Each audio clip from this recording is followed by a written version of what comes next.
The freedom to learn depends upon appropriate opportunities and conditions in the classroom and on the campus and in the larger community. Students and faculty must exercise their freedom with responsibility in order to ensure the future of that freedom. My colleagues and advisors work long into the night to find a way to protect this process, which has become the hallmark of Southern Methodist University and which is so precious to our faculty and students.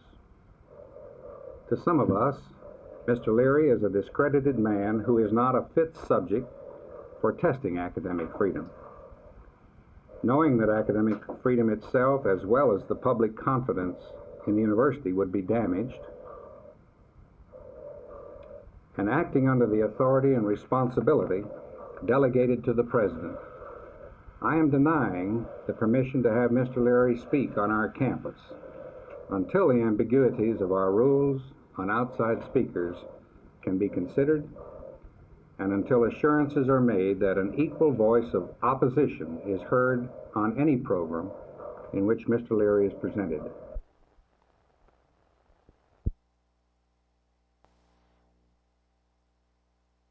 We frankly have been puzzled for quite some time now as to the true cause of these robberies.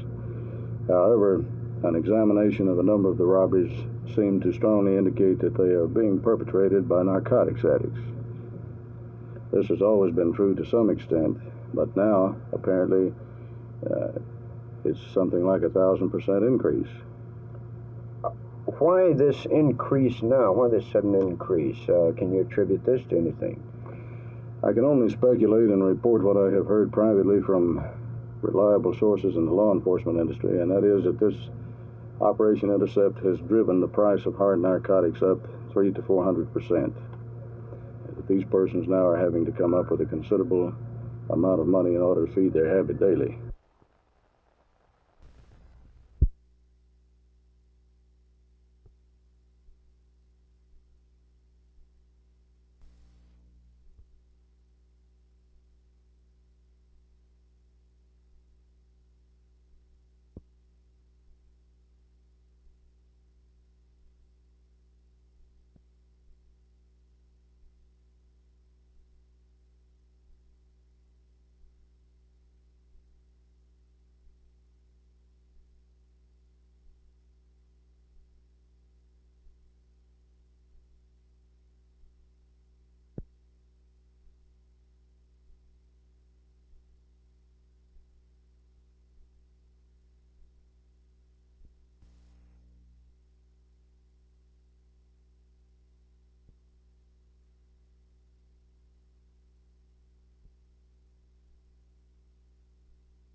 Mr. Dykes, do you feel that the tellers will now feel safer behind the safety glass?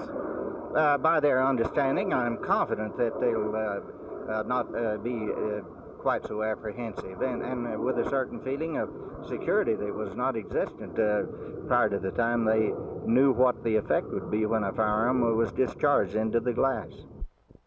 Tellers who witnessed this demonstration here today expressed confidence in the protective glass, and bankers are hoping this confidence will spread throughout banking circles and will serve to deter future bank robbers. Cochise Cash, Channel 8 News.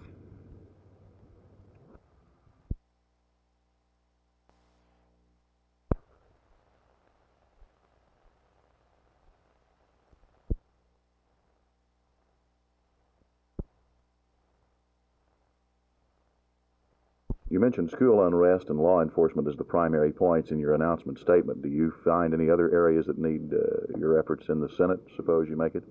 Oh, I think there's a lot of room for improvement, I think, in state government in general. By and large, I think we have a good state government as a whole.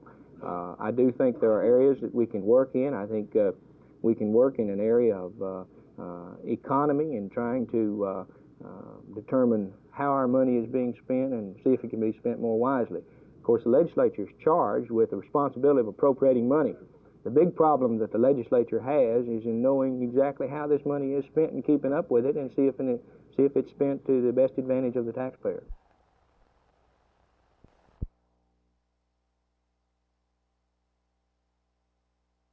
This little trailer from the Texas Transportation Institute at Texas A&M simulates the load of an 18,000-pound truck axle, and Mr. Frank Scribner from the Texas Transportation Institute knows how it works.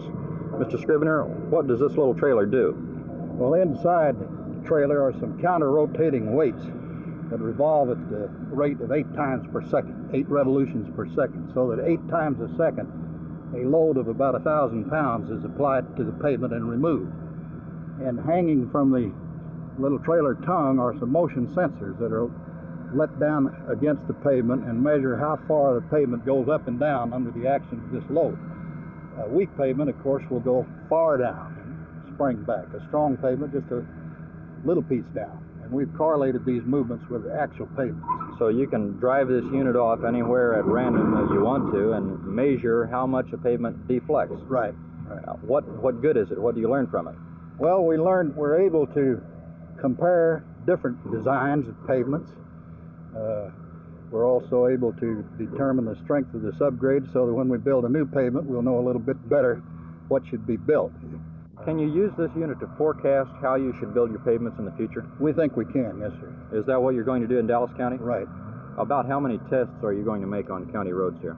Well, I believe they have 20-some-odd study sections, perhaps 500 feet long, and this little device here will take deflections every 100 feet on each of these sections, and this data will be taken back to A&M and put through our computer through a special program especially designed for designing pavements.